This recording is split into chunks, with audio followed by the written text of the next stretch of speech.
Diego Armando Maradona, the boy from Villa Fiorito who became Argentina's golden number 10, the genius who gave us the hand of God and the goal of the century, and the king who led Napoli to glory. His name echoes through the stadiums, his legend immortal. But imagine this.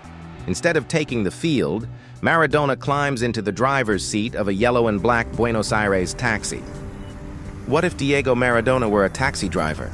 Imagine, his curly hair disheveled in the dim light of the taxi, a battered soccer ball resting on the dashboard. The streets of Buenos Aires buzz with life as passengers climb in, surprised to find one of the greatest soccer players in history behind the wheel. Some whisper nervously, "Is that really Maradona driving this taxi?" He gives that mischievous smile, taps the soccer ball with his fingers and mutters, "In this taxi, everyone plays." In today's episode of What If Celebrities, we explore the funny, touching, and unforgettable question: what if Diego Maradona were a taxi driver? Don't forget to like the video, subscribe, and tell us in the comments which celebrity you'd like to see in a regular job. It's a warm afternoon in Buenos Aires. The sun hits the colorful buildings of La Boca, and the hum of traffic fills the air. A bright yellow and black taxi pulls up, the door creaks open, and behind the wheel sits Diego Maradona. His hair curls wildly under the cab's dim light, and his eyes twinkle with mischief. On the dashboard sits a worn-out football, scuffed and loved like an old friend. He taps it with his fingers as if dribbling in his mind, then flashes that unmistakable grin at his first passenger of the day. "Hop in, amigo," he says, voice rough yet warm. The passenger stares in disbelief, but Diego waves him on. "Don't worry, you're in safe hands. Well, mostly safe." The cab lurches forward, weaving through traffic like a midfielder dodging defenders. The ride has begun. Every ride is different. Some passengers are quiet, others can't contain themselves. One leans forward, nervously asking, "You're Diego Maradona, right?" Diego chuckles. "Sometimes, yeah. But today, I'm just your driver." Another passenger, emboldened by the moment, asks the eternal question, "Tell me, Diego, who was better, you or Pelé?" For a second, silence hangs heavy. Maradona glances into the rearview mirror, his mischievous smile curling at the corners. "Pelé is a great friend," he replies softly, his voice carrying both humor and respect. The passenger smiles back, touched by the humility. Diego simply turns up the radio, where a tango mixes with football chants, and the taxi keeps rolling through the city. Sometimes, instead of small talk, Diego takes detours, showing tourists the streets where he first kicked a ball, the parks where he dreamed of glory, the walls painted with his murals. Every corner becomes part of the story, and every ride feels like a piece of his soul. No shift is normal with Maradona. At a red light, he notices kids juggling a ball on the sidewalk.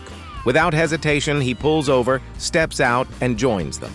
Passengers watch in disbelief as their driver, World Cup champion Diego Maradona, starts juggling the ball effortlessly, his feet moving with the magic that never left him. The children giggle, the ball flying between them.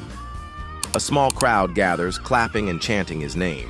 Diego ends the impromptu match with a playful shoulder bounce, sending the ball into the air before catching it gently. He hugs the kids, waves to the crowd, and returns to his cab as if nothing unusual just happened. "Sorry about the delay," he tells the passengers with a grin. "But when the ball calls, you have to answer."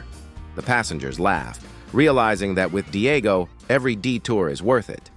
As the city lights flicker on, Maradona drives more slowly, lost in thought. His passenger asks if he misses the stadiums, the glory, the chants of thousands. Diego keeps his eyes on the road, his voice softer now. "You know," he says, "football gave me everything. Joy, pain, love, mistakes. It gave me the people. Without them, I'm nothing." His hand brushes the old ball on the dashboard. "In Napoli, they treated me like family. Here in Argentina, they call me a god. But I was just a kid with a ball and a dream." For a moment, the taxi feels like a confessional, each word carrying the weight of his life. Then, with a sudden laugh, he turns to his passenger. "But hey, the meter's still running. Let's not get too sentimental." Near the end of his shift, Diego picks up a group of tourists heading toward La Bombonera, the legendary stadium of Boca Juniors. When they arrive, he parks the cab right outside, steps out, and pulls a ball from the trunk. "Before you go," he says with a grin, "let me show you one last trick." He starts dribbling, his feet light and playful, the years falling away. The crowd outside the stadium begins to cheer, recognizing the master at work.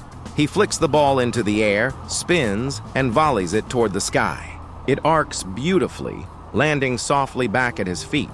The tourists clap, locals join in, and soon the street outside La Bombonera feels like a miniature World Cup final. Maradona bows, wiping sweat from his brow, and waves goodbye. As he gets back into the taxi, he mutters to himself with a satisfied grin. Doesn't matter if it's a stadium or a street corner, the game is always the same.